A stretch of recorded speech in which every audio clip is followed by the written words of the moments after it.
जय भगवती। आज दिनांक 16/8/2024 शुक्रवार। यह श्रावण शुक्ल पक्ष की पुत्रदा एकादशी है। यह एकादशी दिन भर व्रत करके, रात्रि जागरण करके और विधिवत भगवान का पूजन स्मरण करते हुए अगले दिन 17/8/2024 शनिवार को दुर्वादल दुभि से पारण इस व्रत का होता है। इस प्रकार इस व्रत को करना है। इस व्रत की चर्चा राजा युधिष्ठिर भगवान कृष्ण से करते हैं कि हे भगवान, हे मधुसूदन, श्रावण मास में जो एकादशी लगता है शुक्ल पक्ष की, वह कौन एकादशी है। तब भगवान राजा युधिष्ठिर से कहते हैं, जो श्रावण मास की जो एकादशी होती है वह पुत्रदा नाम की एकादशी है। जिस एकादशी के सिर्फ कथा श्रवण मात्र से वाजपेयी यज्ञ करने का फल प्राप्त हो जाता है और सभी पापों से मुक्ति हो जाती है। ऐसा कथा में आगे भगवान कृष्ण राजा युधिष्ठिर से वर्णन कर रहे हैं। युधिष्ठिर्वाच श्रावणस्य शिते पक्षे किं नाम एकादशी भवेत् कथ्यस्व प्रसादेन ममाग्रे मधुसूदन। भगवान से कहते हैं, मधुसूदन, श्रावण की एकादशी का वर्णन कीजिए। तब जाकर भगवान कहते हैं कि हे राजा युधिष्ठिर, सावधान होकर सुनो। यह एकादशी की कथा द्वापर युग के आरंभ की है। माहिष मतिपुरी में महिजीत नाम का एक राजा था। वह राजा बहुत धर्मात्मा था। प्रजा को पुत्र के समान पालन करने वाला और न्याय पूर्वक न्याय देने वाला, अपने भाई को, प्रजा को पुत्र समान मानने वाला, उससे भी यदि अनुचित होता था तो उचित न्याय करता था, उसे उचित दंड देता था। और इतना ही नहीं, ब्राह्मणों को ढेर सारा दान पुण्य किया करता था, ब्राह्मणों को संतुष्ट करता था। लेकिन यह सब चलता रहा, समय भी व्यतीत होता रहा, राजा को संतान की प्राप्ति, पुत्र की प्राप्ति नहीं हुआ। आगे चलकर राजा की वृद्धावस्था हो गई। राजा मन में विचार करने लगा कि बिना पुत्र के यह संसार, यह राजपाट सब बेकार लगता है। एक दिन राजा अपने प्रजाजनों के साथ, मंत्री ब्राह्मणों के साथ बैठा हुआ था।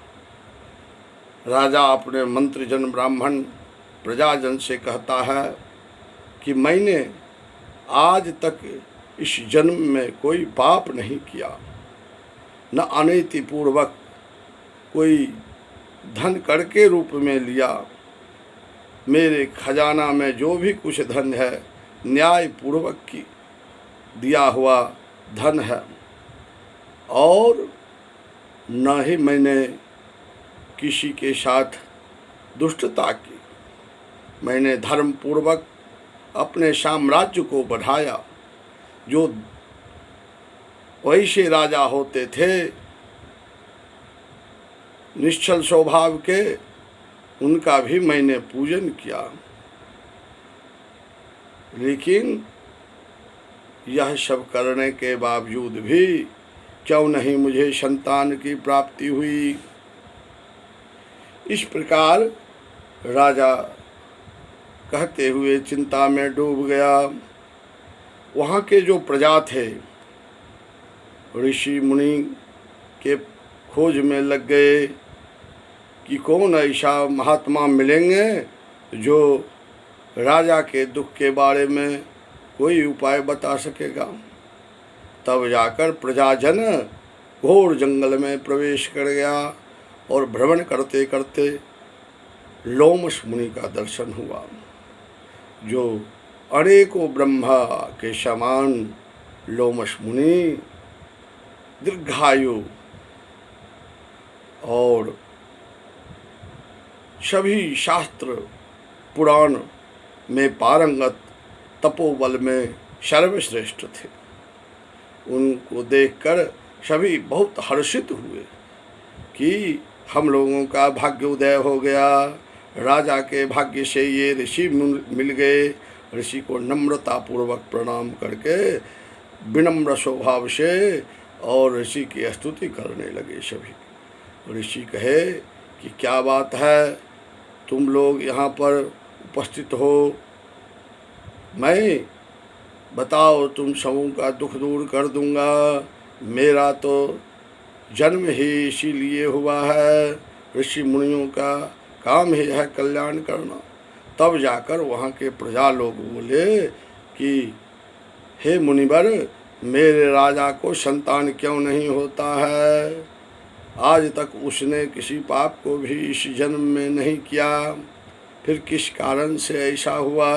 तब लोमश मुनि ध्यान करने लगे और ध्यान में जाने के बाद उन्होंने कुछ पल के बाद कहा कि देखो, यह राजा पूर्व जन्म में जो था एक बनिया था और दुष्ट स्वभाव का था। यह बनिया इस गांव से उस गांव करता था, व्यापार करता था।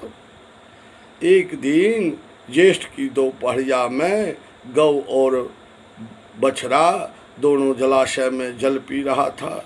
यह भी प्यास के मारे वहां पहुंचा और गौ बछड़ा को हटाकर जल पीने लगा, जिसके पाप के कारण यह वंशहीन हो गया।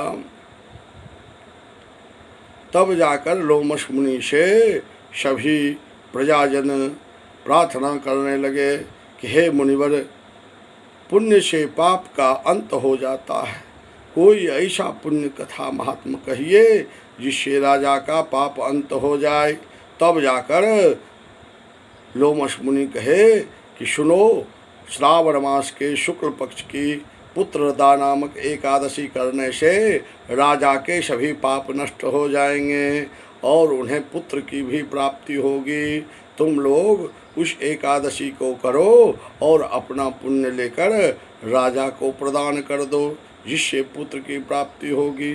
सभी प्रजाजन पहुँचे और राजा से सारी वृतांत सुनाकर राजा के साथ सारे प्रजाजन प्रेम पूर्वक इस एकादशी को किया। एकादशी का पुण्य प्रदान राजा को करने से प्रजाजनों के पुण्य और राजा का किया हुआ व्रत का प्रभाव वैसा हुआ कि रानी जो है गर्भ को धारण की और समय अनुसार सुंदर पुत्र की प्राप्ति हुआ।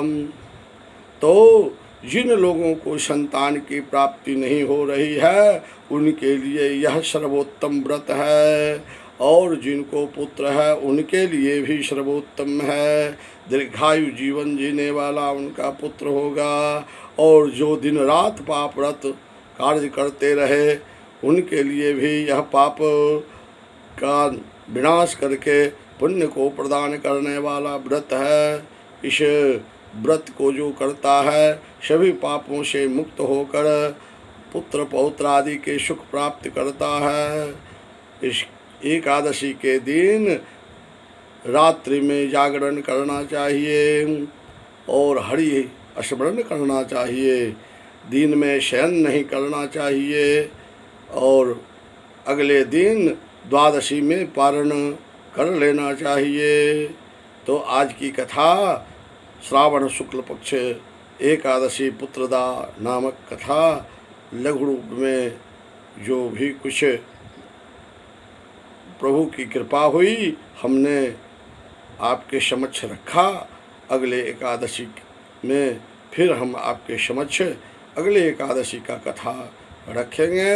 आप लोग इस व्रत को नियम पूर्वक कीजिए, भगवान आप लोगों की मनोकामना सिद्ध करेंगे। दुर्वादल से दुर्भि से पारण है, और लोगों को भी इस कथा के बारे में सुनाइए, जिसको सुनाने से सुनने से पुण्य की प्राप्ति होती है, वाजपेयी यज्ञ की फल की प्राप्ति होती है। यह पुण्य आप लोगों को प्राप्त हो। आगे के लिए आगे हम भगवती की कृपा रही तो आपके समक्ष उपस्थित होते रहेंगे। आज तक इतना ही, इस कथा का विश्राम। जय जय सीताराम, जय जय राधे श्याम। ओम नमः परमात्मने। जय भगवती।